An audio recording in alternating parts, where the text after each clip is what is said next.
नमस्ते बच्चों। आज हम परिसर पढ़ेंगे और परिसर में हम पढ़ेंगे हमारी पाठशाला। उस दिन हमने आपको अपनी पाठशाला के बारे में जो है कुछ जानकारियाँ दिया था और पाठशाला आज कैसी चल रही है उसकी जानकारी दी थी। तो आज हम उसके आगे पढ़ेंगे और थोड़ा आपको पिछला आपको जानकारी देते हुए फिर से आते हैं। तो आपको जब भी कोई काम पसंद होता है तो निश्चित रूप से आपको कहने की ज़रूरत नहीं पड़ती है, आप जो है बड़े अच्छे से करते हैं और आप बार बार उस बात को पूछते हैं, ये कभी होगा। और स्कूल में आप आते हैं, अच्छे से सीखते हैं और आप बराबर से काम करते हैं।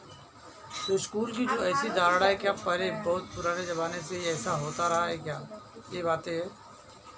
तो पहले जो था पढ़ाई का सिस्टम अलग जो था, पुराने ज़माने में लोग क्या होते थे कि लोग अपने बच्चों को क्या करते थे, गुरु के आश्रम में छोड़ आया करते थे और वहाँ गुरु क्या करता था, बच्चों को पढ़ाता था। उन्हें हर तरह की उस समय के हिसाब से जो है शिक्षा दी जाती थी। तो गुरु के आश्रम में वे जो है दिन रात वहीं रहते थे और गुरु को पढ़ाने के अलावा बच्चों को दूसरे अतिरिक्त काम करने पड़ते थे, शारीरिक काम करने पड़ते थे। उम्र के हिसाब से बच्चे वहाँ खेलते कूदते भी थे और अंत में जब उनकी शिक्षा पूरी हो जाती थी तो गुरु एक तरह से व्यवहारिक परीक्षा लिया करते थे। लेकिन ये परीक्षा आज की तरह नहीं हुआ करती थी, पेपर कापी पे नहीं होती थी, बल्कि उन्होंने गुरुजी ने जो कुछ भी सिखाया है क्या वो व्यवहार में ऐसा ला पाते हैं या नहीं ले आ पाते। तो हमेशा परीक्षा का रूप अलग अलग रहता था। जैसा मैं अभी आपको एक छोटी कहानी बना, तो एक बार ऐसा ही था कि 3 बच्चे थे, वे गुरु के आश्रम पे पढ़ने के लिए उनके माता पिता छोड़ आए और बड़ा होने के बाद जब उनकी शिक्षा पूरी हो गई तो गुरु जी ने उनको क्या किया, घर जाने की अनुमति दे दी। लेकिन गुरुजी ने उनको अनुमति दिया ऐसे समय में जब लगभग सूरज अस्त होने वाला था, सूरज डूबने वाला था, थोड़ी देर बाद ये अंधेरा होने वाला था। ऐसे समय पर गुरुजी ने उनको अनुमति दे दी। तो तीनों बच्चों को लगा कि हमें ऐसे समय छुट्टी मिली कि हम घर जाएं, तो जल्दी से घर नहीं पहुंच जाएंगे तो रास्ते में अंधेरा हो जाएगा, तो बहुत दिक्कतों का सामना करना पड़ेगा। इसीलिए तीनों बच्चे बड़ी तेज़ी के साथ अपने घर की ओर चल रहे थे। कुछ दूर जाने के बाद एक जगह ऐसा रास्ता आया कि रास्ते पर बहुत सारे कांटे बिखरे पड़े हुए थे और वह कांटे जहाँ बिखरे पड़े थे उसको वो लोग किसी भी कीमत पे, और दूसरा कोई रास्ता भी नहीं था, जाना वहीं से था। बड़ी सोच में पड़ के कभी करना क्या चाहिए। तो उसमें से एक बच्चे ने क्या किया, वापस थोड़ी दूर गया और दौड़ करके क्या किया, खुद ही मार करके दूसरी तरफ पार कर गया और आगे बढ़ गया। दूसरे ने भी क्या किया, खुद ही तो नहीं मारा, उसकी हिम्मत नहीं पड़ी, लेकिन उन्होंने क्या किया, कांटे जहाँ थे उसमें से बीच बीच में जहाँ थोड़ा खाली जगह मिला, ऐसा अपना इधर उधर बचा बचा कर पैर रख करके वो भी पार कर गया। लेकिन तीसरे ने न तो दौड़ करके कूद करके उस पार गया और ना ही बीच में पैर रख करके अपने को बचा के भी नहीं गया, बल्कि वह पगडंडी पर बिखरे हुए उन कांटों को एक एक करके चुन चुन करके वह झाड़ियों में फेंकता जा रहा था। और दोनों ने जो पार कर गए थे कांटों को, लोगों ने बोला, अरे क्या कर रहा है तू? तो बोला कि मैं इन कांटों को जो रास्ते में बिखरे पड़े उनको चुन चुन के फेंक रहा हूँ, क्योंकि थोड़ी देर बाद अंधेरा हो जाएगा और ये रास्ता एक ही है और कोई है नहीं। जब भी कोई आएगा तो उसको बेचारे को कांटे चुभ जाएंगे, क्योंकि रात के अंधेरे में दिखेंगे नहीं और वह लहूलुहान हो जाएगा, बहुत दर्द से जो चिल्लाएगा, परेशान होएगा। इसीलिए मैं इसको कर रहा हूँ। बोले, लेकिन तुम्हें दूसरों की चिंता है, खुद की चिंता नहीं है। ये तो अंधेरा हो जाएगा, तभी आगे नदी पार करनी है, नदी कैसे पार करेंगे, हम घर तक कैसे पहुँचेंगे? बोला, कोई बात नहीं, आज नहीं पहुँचेंगे, कल पहुँचेंगे, लेकिन हमें ये कांटा बिनना ही चाहिए। तो दोनों बच्चों ने बोला कि ठीक है भाई, तुम कांटे बिनो और हम दोनों तो जा रहे हैं। और ऐसा कह करके सचमुच में दोनों विद्यार्थी कांटे बीनने वाले विद्यार्थी को छोड़ करके आगे बढ़ गए। लेकिन जैसे वे आगे बढ़े देखते क्या है, उनके वो गुरुजी जो रोज़ पढ़ाते थे वो झाड़ियों में छिपे बैठे थे। उन्होंने उन दोनों बच्चों को रोक लिया, बोला नहीं, तुम दोनों घर नहीं जा सकते, क्योंकि तुम्हारी जो पढ़ाई है वो अधूरी है, पूरी नहीं है। क्योंकि तुम्हारी पढ़ाई पूरी होने के बाद हमने कहा था कि हमेशा जीवन में सुख दुख बांट करके ही आगे बढ़ना, क्योंकि इंसानों के ही साथ हमें रहना होता है। हमें लोगों के सुखों में शामिल तो होने में बहुत अच्छा लगता है, लेकिन दुखों में हम दूर भागते हैं। तो ऐसा नहीं होना चाहिए, हमें लोगों के दुखों में भी साथ देना चाहिए। तो जो हमने सिखाया उसके अनुसार केवल कांटा बिनने वाले विद्यार्थी ने उस नियम का पालन किया, क्योंकि उसने दूसरे का ख्याल रखा कि रात के अंधेरे में कोई आएगा तो उसको कांटा चुभ सकता है ना। इसलिए हमें कांटा बिनना ही चाहिए, भले हमें आज के बजाय कल जाना पड़े। लेकिन तुम लोगों ने दूसरे का ख्याल नहीं रखा, और इसीलिए तुम दोनों जो है अभी घर नहीं जा सकते हो। तुम्हारी पढ़ाई जो है अधूरी है, तुम्हें वापस आश्रम लौटना होगा और फिर से पढ़ाई जो है आगे जारी रखनी होगी। और कांटे बिनने वाले विद्यार्थी को गुरु ने क्या किया, आशीर्वाद दिया और बोले तुम ज़िंदगी में आगे बढ़ सकते हो और तुम अब घर जा सकते हो। तो इस तरीके की परीक्षाएं होती थी, व्यवहारिक परीक्षा होता था, इसी से ही कौन पास कौन फेल हुआ करता था। लेकिन आज ऐसा स्थिति नहीं है। आज आप व्यवहार में कुछ भी करते हो ना करते हो, और इतने ज़्यादा विद्यार्थी होते हैं कि पहले वाले जो बताया मैंने अभी जैसा, वो शायद प्रयोग में लाया भी नहीं जा सके परीक्षा। तो इसलिए आजकल लिखित परीक्षा होती है, कुछ मौखिक परीक्षा होती है। आपके शिक्षक या शिक्षिका आपसे कुछ प्रश्न पूछते हैं, आप उनका उत्तर देते हैं। कुछ प्रयोग करवाते हैं, आप उन प्रयोगों को करके देते हैं। कुछ कृति करवाते हैं, जैसे पतंग बनवाना, गुड़िया बनवाना, फूल का चित्र बना करके सजाना, है ना, या जो है रद्दी कपड़े हैं उनसे जो है डस्टर बनवाना, या आजकल जो है मास्क बनवाना, बहुत सारे काम हैं। ये कृति करके आप देते हैं। इसके बाद आप लिखित परीक्षा भी भाषा, गणित, अंग्रेजी, मराठी, परिसर, इसका भी आप देते हैं। तो इस ढंग से पुराने ज़माने में जो होता था वो आपकी पढ़ाई होती थी, और आजकल वह पढ़ाई जो है दुर्लभ हो गई है। जब से हमारे देश में अंग्रेज आए तो पढ़ने का एक सिस्टम बदल गया, स्कूलें बदल गई। पहले जो आश्रम में पढ़ाई होती तब उसके लिए प्रॉपर स्कूल खोले जाने लगे, स्कूल की व्यवस्था थी। बहुत सारे ऐसे भी होता था, पहले बहुत स्कूल जो था एक ही माले के थे, या गांव में खपरेल के स्कूल भी शायद हो सकते थे। लेकिन अभी गांव हो या शहर, हर जगह क्या होता है, स्कूल भवन होते हैं, सीमेंट और कंक्रीट के बने होते हैं, भले ही वे एक तल के होते हों। हैं, इस ढंग से हर चीज़ की सुविधा बदल गई है। तो पहले गांव में जो थी वो पाठशालाएँ चलती थी, उनका रूप अलग था। हमने बताया था पाठशाला क्या होता था। गुरुजी क्या करते थे, किसी बड़े वृक्ष जो होता है उसके नीचे बैठ करके पढ़ाया करते थे बच्चों को। वह पीपल का पेड़ हो सकता है, बरगद का पेड़ हो सकता है, नीम का पेड़ हो सकता था। उन पेड़ों के चारों ओर चबूतरे बने रहते थे। चबूतरे पर गुरुजी बैठ करके बच्चों को जो है नीचे उनको बैठाते थे, और उस समय वो टाट पट्टी हुआ करती थी, या दूसरे ओर होते थे बिस्तर वगैरह की तरह, और उन पर बैठ करके बच्चे पढ़ते थे और उनको पढ़ाने के काम किया जाता। लकड़ी का बोर्ड होता था, और ज़्यादातर जो शिक्षा दी जाती थी वो जो है वह उपदेश के रूप में उनको दी जाती थी, इस ढंग से। लेकिन अभी ऐसा चीज़ें है कि आपको बहुत सारी चीज़ों को कंप्यूटर के द्वारा भी पढ़ाया जाता है। बड़े बड़े स्कूल हैं तो वहाँ बड़े बड़े स्क्रीन रखे गए हैं, कुछ चीज़ें आपको टीवी पे देखने को मिल जाते हैं, ऐसे। तो आखिर आज आप जो सब पढ़ रहे हैं, तो क्या पुराने ज़माने में भी ऐसा संभव था क्या, या सभी को शिक्षा की अनुमति थी क्या? तो ऐसा नहीं था। मैंने उस दिन भी बताया था, आज भी बहुत पहले पुराने ज़माने में लड़कियों को पढ़ने की अनुमति थी, लड़कियां पढ़ती थी, है ना। अपाला, घोषा, गार्गी नाम की महिलाएं हैं जो देश में बहुत उन्होंने अच्छा काम किया है। और बाद में धीरे धीरे लड़कियां पढ़ना लिखना उनको समाज में मना हो गया, और बाद में पूरी तरह से वो लड़कियां गायब हो गई।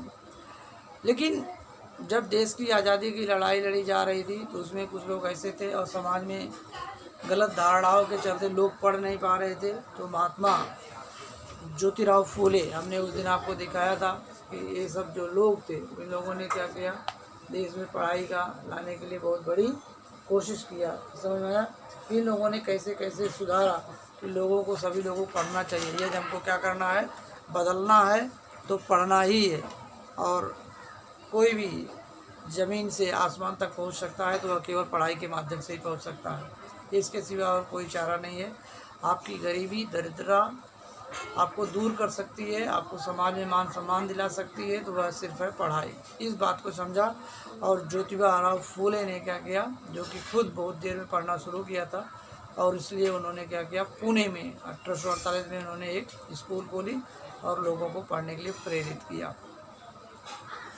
लेकिन उन्होंने महसूस किया कि अभी जो पढ़ने का सिस्टम है उसमें केवल समाज के आधे वर्ग, पुरुष वर्ग पढ़ते, केवल लड़के पढ़ते, लड़कियां नहीं। तो लड़कियों को पढ़ने के लिए भी स्कूल खोला जाए। तो उन्होंने क्या किया, उनकी पत्नी जो थी सावित्रीबाई फूले, जिनका कि जन्म 3 जनवरी को है, वो भी मनाया गया है और बालिका दिवस के रूप में, उन्होंने क्या किया, अपनी पत्नी जो है सावित्रीबाई फूले को पढ़ाया लिखाया और फिर उन्होंने लड़कियों को पढ़ाने के लिए दिया, क्योंकि वह अकेले जितने बच्चे आते थे पढ़ने उनको अकेले संभव नहीं था। लेकिन धीरे धीरे पढ़ाने के साथ उनको समस्या कि समाज में कुछ जो लोग हैं वो पढ़ाना लड़कियों को नहीं चाहते थे, क्योंकि लोग ऐसे वर्ग थे, कोई लड़की है उसे जो है पुरुष वर्ग पढ़ाए।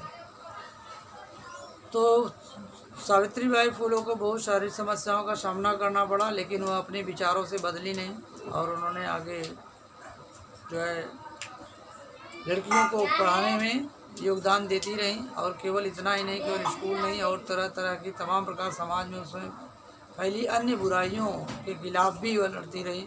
उन्होंने, लोगों ने अस्पताल बनवाए थे जहाँ पर सभी का इलाज हो सके, और खुद वह गांव में घूम करके वो लोग रोगियों की सेवा करते थे। इसी ढंग से मैंने बोला कि सयाजीराव गायकवाड़ जो वडोदरा के नरेश थे, उन लोगों ने भी बहुत सारे लोगों को पढ़ने में मदद किया, उनको पढ़ने के लिए विदेश तक भेजे और उनकी पढ़ाई का खर्च दिया। राजर्षि शाहू महाराज जी, उन्होंने जो है लोगों को पढ़ने में बहुत मदद किया। और यह राजा शिवाजी महाराज के आनंद थे। पंडिता रमाबाई खुद एक ब्राह्मण परिवार से संबंधित थी, लेकिन उन्होंने स्त्रियों की दशा को देख करके उनको दशा को सुधारने का निश्चय किया और बाद में वह जो है ईसाई धर्म को स्वीकार कर लिया। महर्षि धोंडो केशव कर्वे, उन्होंने भी स्त्रियों की शिक्षा के लिए बहुत सारा काम किया और उनके द्वारा स्थापित SNDD विश्वविद्यालय है, जहाँ पर लड़कियाँ उच्च शिक्षा प्राप्त करती हैं। और इसी तरीके से डॉक्टर बाबा साहब भीमराव अम्बेडकर, उन्होंने बोला कि आपको बढ़ना है तो आगे तो आपको पढ़ना पड़ेगा, यानी शिक्षित बनो, संगठित बनो, इनका नारा था। और कर्मवीर बाबूराव पाटिल, इन्होंने महात्मा ज्योतिराव फूले के साथ मिलकर के सत्यशोधक समाज की स्थापना की थी और इन्होंने भी समाज में घर घर में जाकर के लोगों को शिक्षा के महत्व को बताते थे और साथ में हर बच्चों को स्कूल तक लाने का प्रयास करते थे। और इस तरीके से लोग अधिक से अधिक पढ़े, इसके लिए लोगों ने प्रयास किया। और आप जो अपने महाराष्ट्र राज्य में या देश में आप जो लड़कियों की शिक्षा देख रहे हो और लड़कियां जो हर क्षेत्र में आगे हैं, तो उसकी वजह कहीं ना कहीं ये सभी समाज सुधारक हैं और उसमें सबसे ज़्यादा सावित्रीबाई फूले का जो है योगदान बहुत ज़्यादा है। और डॉक्टर पंजाबराव देशमुख, जिनका नाम, उन्होंने कृषि विश्वविद्यालय स्थापित किया, क्योंकि हमारा देश कृषि प्रधान देश है। और उनका नाम बाबूराव था और पंजाब के लोगों ने उनका नाम बदल करके पंजाबराव देशमुख कर दिया और उन्हें जो है कृषि विश्वविद्यालय की स्थापना की। इसी तरीके से और भी क्या क्या था तो उसी तरीके से अभी आपको मालूम नहीं, आप देखिए इस किताब में दिया है कि क्या तुम जानते हो, तो इस जानने में भी जो है आप देख पा रहे हैं। तो सबसे पहले जो बताया गया है उसमें है कि सावित्रीबाई फूले के ही स्कूल के, फिर से एक बार इसमें बताया गया है कि सावित्रीबाई फूले जिन लड़कियों को पढ़ाती थी, उन लड़कियों में जब वार्षिक परीक्षा समाप्त हो गई, जो वार्षिक परीक्षा समाप्त होने के बाद जो लड़की कक्षा में प्रथम आई थी उसको पुरस्कार देने के लिए एक सभा रखी गई थी और उसमें उस समय के काफ़ी समाज सुधारक लोग आए हुए थे। और जब उसमें लड़की को प्रथम पुरस्कार दिया गया तो आप सोच सकते हैं उस लड़की ने क्या कहा। उस लड़की ने जो था वह पुरस्कार लेने से इनकार कर दिया। उसने बोला कि हमें ये पुरस्कार नहीं चाहिए, बल्कि हमें अपने विद्यालय के लिए, जहाँ वे पढ़ती थी, सावित्रीबाई फूले या महात्मा फूले द्वारा स्थापित स्कूल में, बोले हमें अपने विद्यालय के लिए पुस्तकें चाहिए, पुस्तकालय चाहिए। वो लड़की जो है रात दिन बहुत ही मेहनत से अपनी पढ़ाई करती थी और इसीलिए पुस्तकों की ज़रूरत थी, और वो चाहती थी कि हमारी तरह दूसरी लड़कियां भी उसी तरह से पढ़े। और इस ढंग से ज्योतिबा फूले और सावित्रीबाई फूले वो दोनों सोचते थे। उन लोगों ने केवल पढ़ाई ही नहीं किया कि बल्कि लड़कियों को आत्मनिर्भर बनाना था, है ना। तो उस आत्मनिर्भर बनाने के लिए उन्होंने क्या किया, तकनीकी शिक्षा दिया। उस समय की जो तकनीकी शिक्षा की ज़रूरत थी, जैसे महात्मा गांधी ने कपड़े बनाने के लिए चरखा चलाया था कि अपने घर की ज़रूरत के लिए खुद की ज़रूरत को पूरा कर सके। और साथ में अपना देश, मैंने पहले बताया कि कृषि प्रधान देश था, और कृषि प्रधान देश होने के नाते खेती अच्छे से अच्छे कैसे की जा सकती है, फसल अच्छे से कैसे उत्पादन किया जा सकता है, फसलों के उत्पादन को बढ़ावा कैसे दिया जा सकता है, इन सब की जानकारी भी सावित्रीबाई फूले और ज्योतिबा फूले ने देने की कोशिश किया। और उस समय के उससे संबंधित जानकार लोगों के द्वारा यह शिक्षा उन्होंने देने की कोशिश की। इसके अलावा हम लोग जब स्कूल में आते हैं तो प्रार्थना करते हैं, तो प्रार्थना करने के बाद हम एक बार जन गण मन का राष्ट्रगान करते हैं, और स्कूल से छूटने के पहले भी हम लोग राष्ट्रगान करते हैं। आपने कभी सोचा है कि आखिर इस राष्ट्रगान को लिखा किसने है? तो इस राष्ट्रगान को जो लिखने वाले हैं वो हैं रविंद्रनाथ टैगोर। इन्होंने जो है हमारा राष्ट्रगान लिखा हुआ, जिसको हम लोग रोज़ विद्यालय में जाने के बाद और छूटने से पहले हम लोग इसे गाते हैं। तो रविंद्रनाथ ठाकुर ने जो है वह पश्चिम बंगाल के निवासी थे, और जैसा हमारा महाराष्ट्र राज्य है, गुजरात है, केरल है, कर्नाटक है, तमिलनाडु है, उत्तर प्रदेश, बिहार, झारखंड, वैसे ही हमारे देश के पूर्वी भाग में पश्चिम बंगाल है, और पश्चिम बंगाल की राजधानी कोलकाता है, जैसे हमारे महाराष्ट्र की राजधानी मुंबई है। तो वहाँ कोलकाता में रविन्द्रनाथ टैगोर जी ने एक स्कूल खोला था, और इस स्कूल का नाम था शांति निकेतन।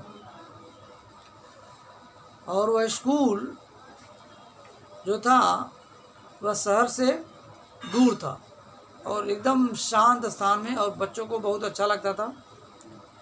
उसकी वजह थी कि वह स्कूल जो था खुले मैदान में लगता था और पेड़ों के नीचे लगता था।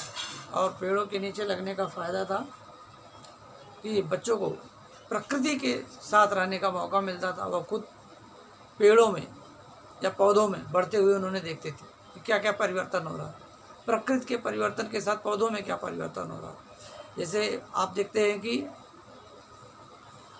अभी जो है आज जो है फरवरी है, अभी आप देखेंगे कि जो पीपल के पेड़ हैं या कुछ और ऐसे वृक्ष होते हैं, उनकी पूरी की पूरी पत्तियों की पेड़ों की पत्तियां गिर जाती हैं, और कुछ महीने आप दिन लगेंगे कि उनमें नई पत्ती आने में, लेकिन ऐसा लगेगा जिसमें पत्ती ही नहीं है या पेड़ सूख गया है। इसको हम पतझड़ बोलते हैं, पतझड़ की ऋतु बोलते हैं। और फिर देखेंगे मौसम बदल जाएगा, गर्मी की शुरुआत हो जाएगी, और गर्मी की शुरुआत होने के साथ पेड़ों में नई नई पत्तियाँ आती हैं, और पेड़ों की जब नई पत्तियाँ आती हैं तो उनका रंग देखिए आप कैसा होता है, वो बैगनी कलर का होता है।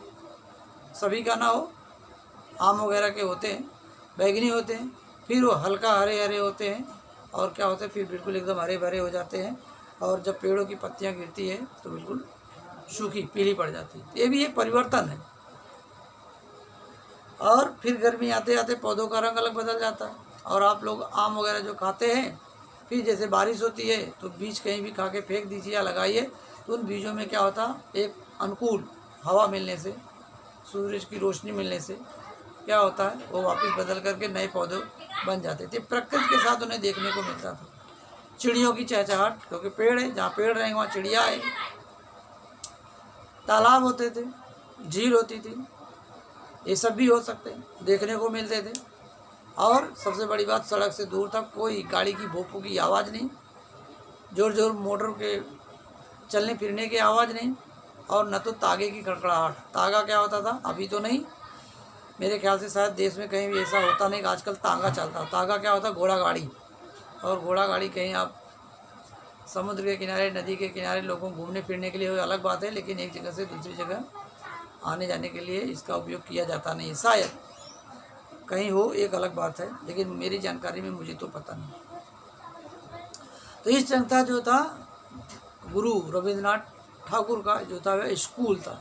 तो बच्चों को इस स्कूल में केवल सिर्फ पढ़ाई नहीं की जाती थी, बल्कि वहाँ उनको जो था तकनीकी शिक्षा भी दी जाती थी। जैसा मैंने बोला कि बच्चा जब बड़ा होकर के होगा तो उसको क्या काम मिलेगा, और वो खुद से करके सीखना, और बच्चों को ज़्यादातर प्रयोग के माध्यम से सीखना होता था। और वहाँ गीत संगीत की भी शिक्षा दी थी। बच्चे खुद का नाटक लिखते थे, और खुद का नाटक लिखते थे, और खुद का नाटक प्रस्तुत करते थे, खुद का गीत लिखते थे, कविता लिखते थे, और उन्हें सिलाई कढ़ाई जैसी भी ये शिक्षाएँ उनको दी जाती थी। और इन सब कामों में उनको खुद से करना होता था, और देखना इस ढंग से खुद से करके सीखना।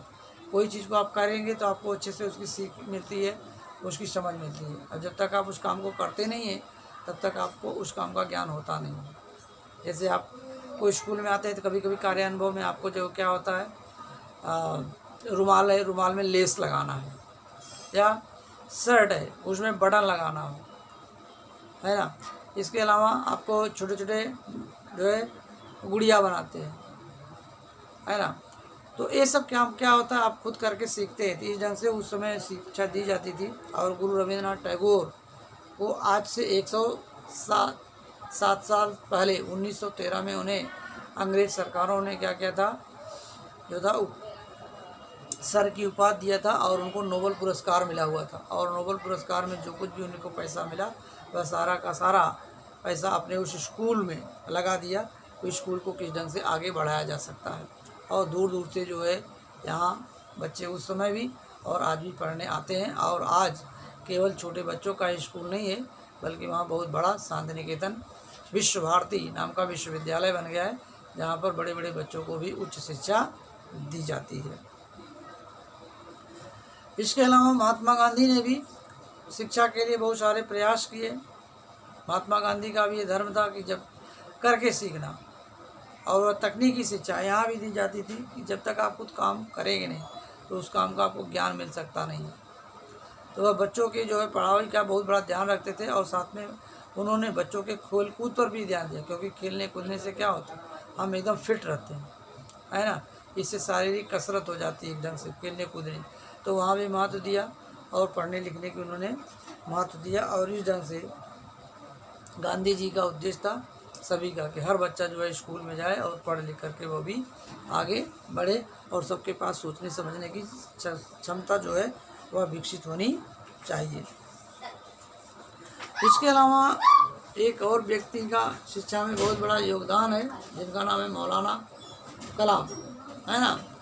तो मौलाना कलाम जब अपना देश आज़ाद हुआ, हमने पहले ही बताया, और आज भी जब अपना भारत देश आज़ाद हुआ 15 अगस्त 1947 में देश आज़ाद हुआ, तो जब अपने भारत देश की सरकार बनी, उस भारत देश सरकार में जब अपने देश के पहले प्रधानमंत्री पंडित जवाहरलाल नेहरू थे, उसमें जो था मौलाना आज़ाद जो थे पहले अपने देश के पहले शिक्षा मंत्री थे। इसीलिए हर साल 11 नवंबर को जो है उनके जन्म दिवस को राष्ट्रीय शिक्षा दिवस के रूप में मनाया जाता है। और मौलाना आज़ाद ने देश में तकनीकी शिक्षा और उच्च शिक्षा को बढ़ावा देने के लिए उन्होंने क्या किया था, विश्वविद्यालय शिक्षा आयोग और माध्यमिक शिक्षा आयोग की स्थापना की थी। और इनका उद्देश्य था कि मतलब इसके माध्यम से शिक्षा हमारे देश की आगे बढ़े, और साथ में विश्वविद्यालय अनुदान आयोग की भी स्थापना में इनका बहुत बड़ा योगदान रहा है।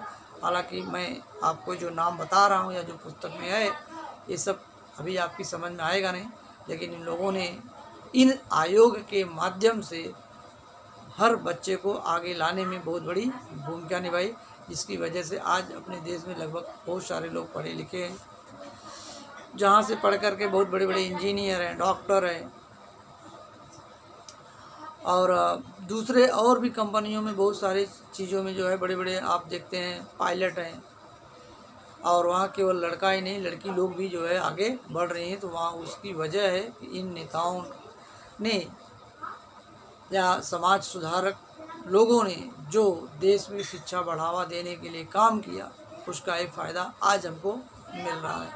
और साथ में जो कुछ बुराइयां थी उसको भी दूर करने के लिए इन लोगों ने प्रयास किया। जैसे मैंने बोला कि बाल विवाह, पहले छोटे छोटे बच्चों को विवाह कर दिया जाता था, अभी आप लोग जितने बड़े हैं, पुराना समय होता आपकी शादी कर दी जाती। इसके अलावा छुआछूत की समस्या थी कि हम समाज में एक वर्ग ऐसा था दूसरे वर्ग को छूना नहीं चाहता था, ऐसे लगते थे कि ऐसा एक को छूने से दूसरे को पाप लग जाएगा।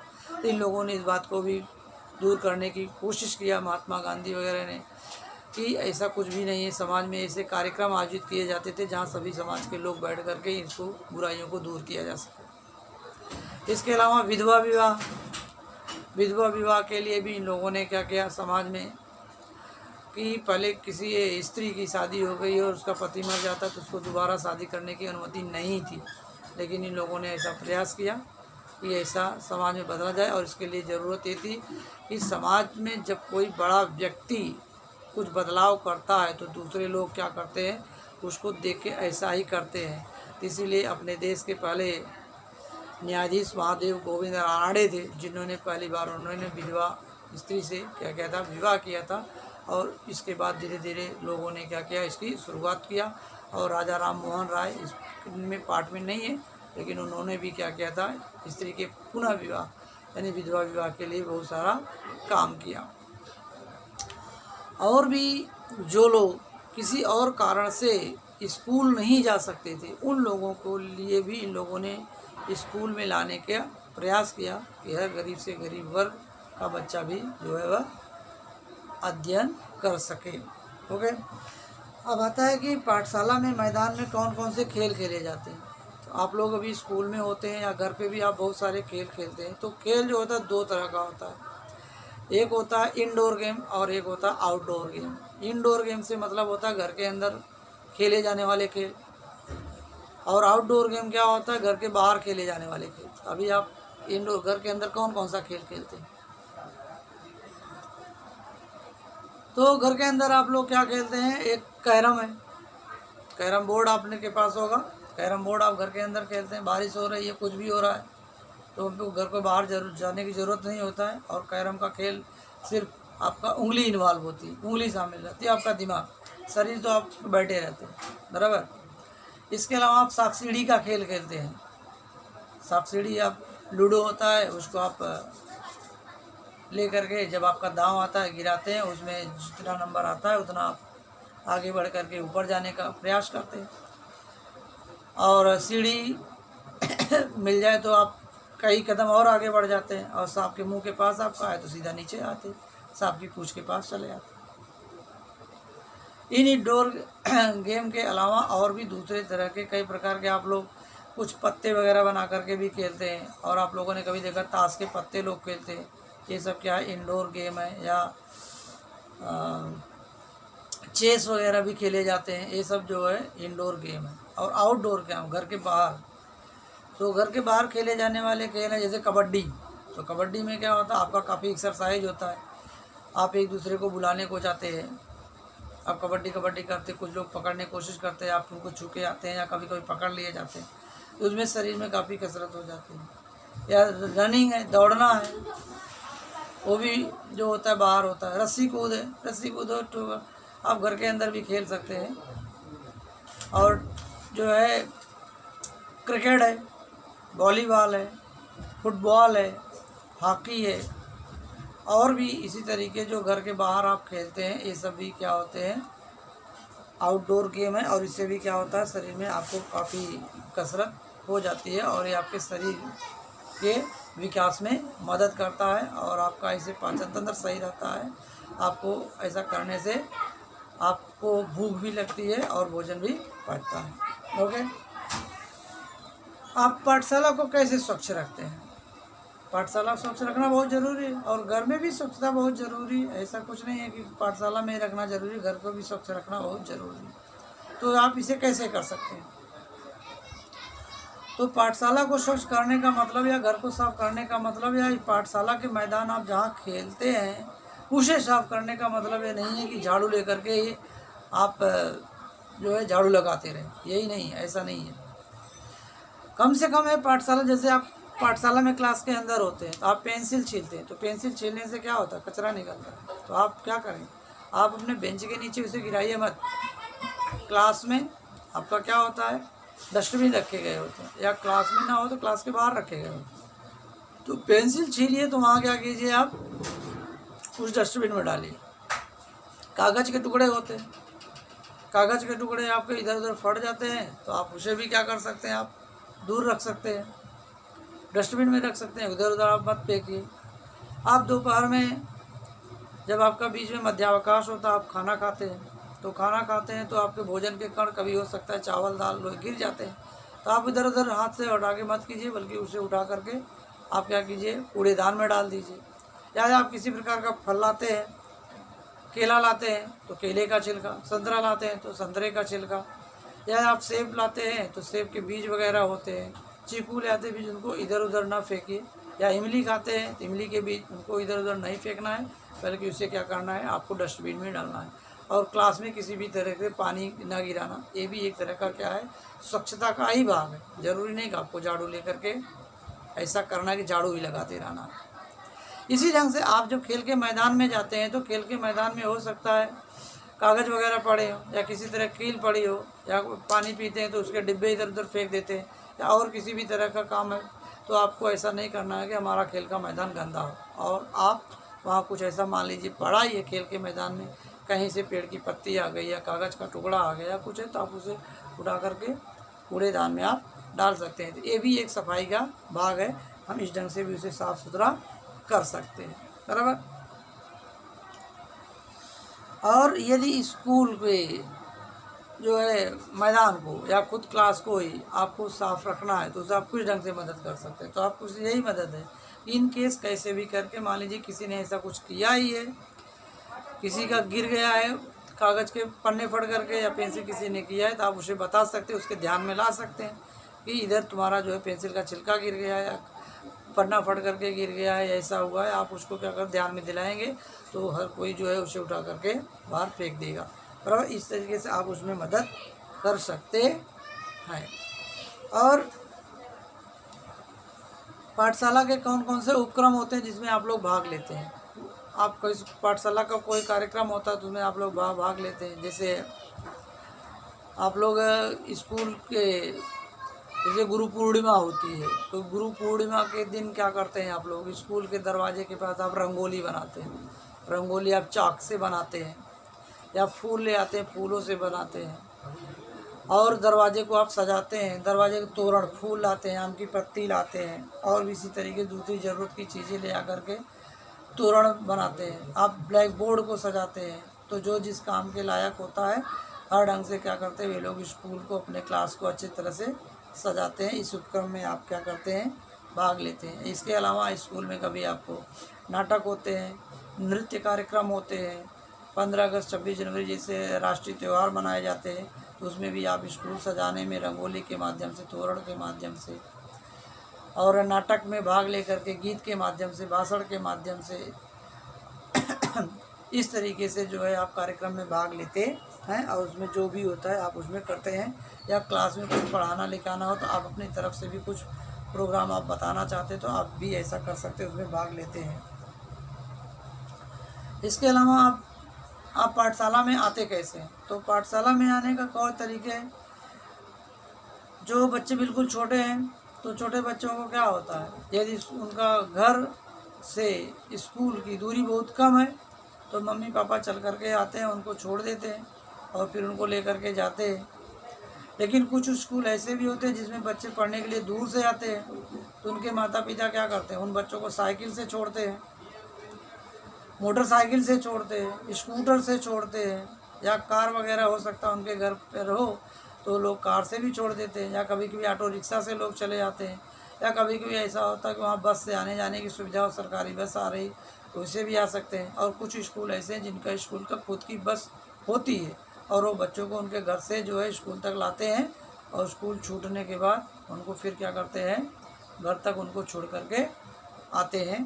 तो इस तरीके से, या दूसरे और भी वैन होती है, स्कूल वैन होती है, उसमें भी लोग क्या करते हैं, बच्चों को स्कूल तक छोड़ते हैं और फिर स्कूल को छूटने के बाद लेकर के जाते हैं। तो इस ढंग से हम स्कूल में जो रोज़ आते हैं रोज़ नई नई कुछ बातें सीखते रहते हैं। हम स्कूल में कविता बोलते हैं, गीत बोलते हैं, कभी कभी नाटक होता है तो नाटक में भी हम भाग लेते हैं। संवाद होता है, यानी 2-4 लोग मिल कर के उसमें आपस में बात करते हैं, हम उस संवाद में भी भाग लेते हैं।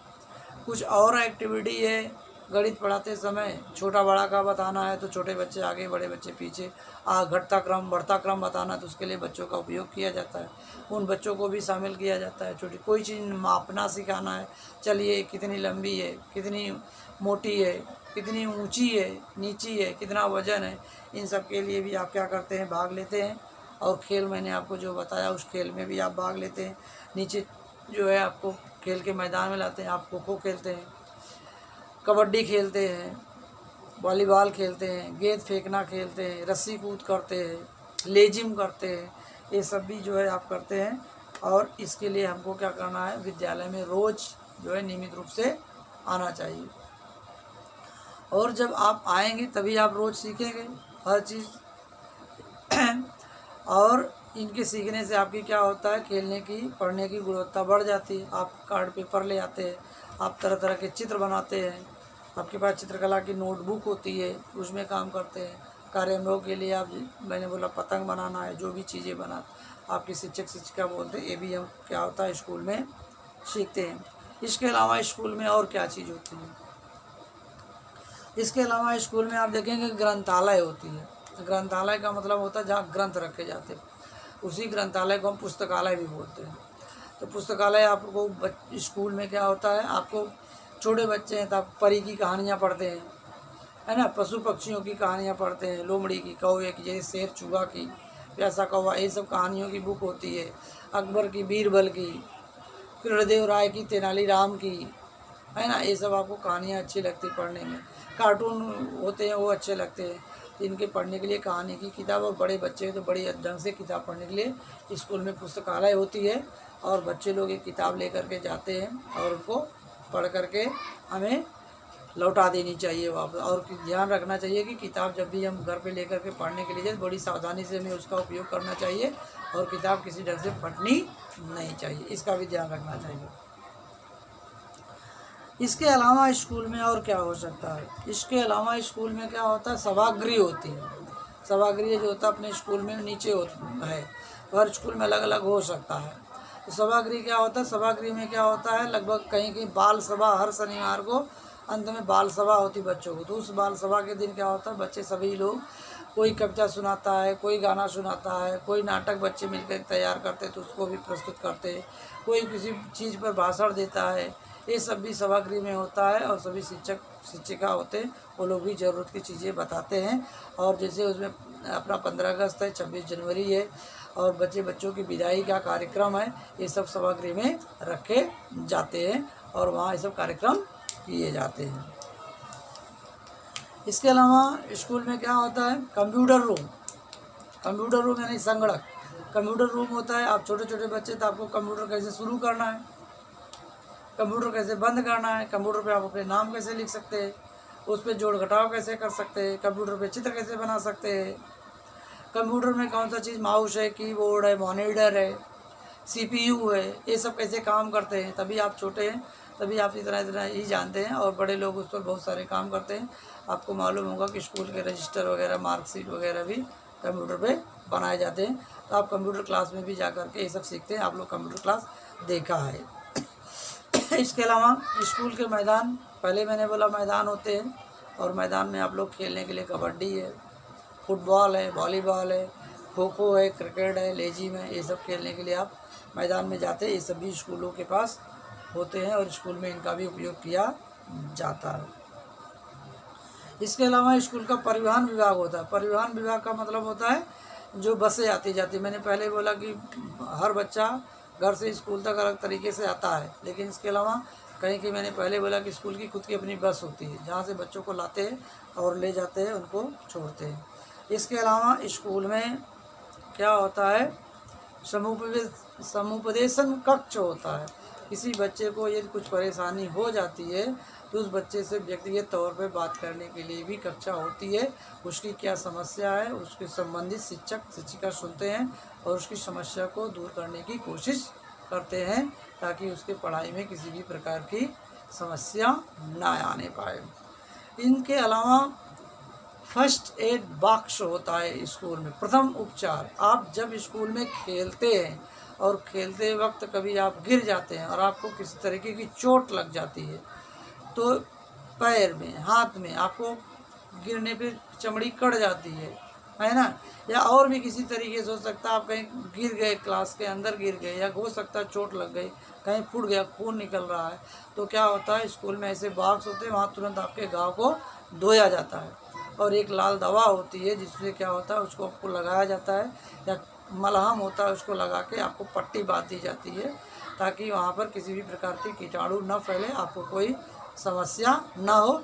लेकिन यदि इससे ज़्यादा स्थिति कुछ ख़राब हो गई है तो आपको अस्पताल में पहुँचाने की व्यवस्था की जाती है, लेकिन फर्स्ट एड बॉक्स सभी स्कूलों में होती है।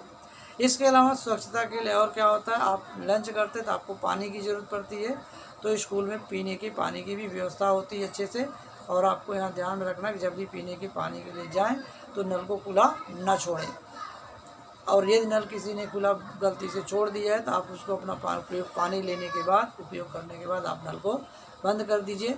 इसके अलावा भी स्कूल में दूसरी भी चीज़ें होती जैसे शौचालय, टॉयलेट रूम होता है, जो ये भी स्वच्छता की, तो आप हमेशा उसका भी साफ़ सफाई का ख्याल रखें, उसका सही से इस्तेमाल करें।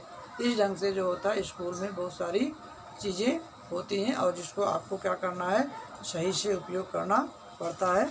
और ये ढंग से जो है बातें मैंने जो कुछ बताया इस चित्र में आपको पूरा क्या है दिया गया है, ये सभी चीज़ें। ओके, तो इन सब चीज़ों का आपको क्या करना पड़ना है और आपके स्कूल में क्या क्या है चीज़ें और आप उसका किस प्रकार उपयोग करते हैं ये आप लिखिए, और क्या आपको लगता है कि नहीं है और किन चीज़ों की आपको ज़रूरत है, आपको उसको भी आप लिख करके भेज सकते हैं। धन्यवाद।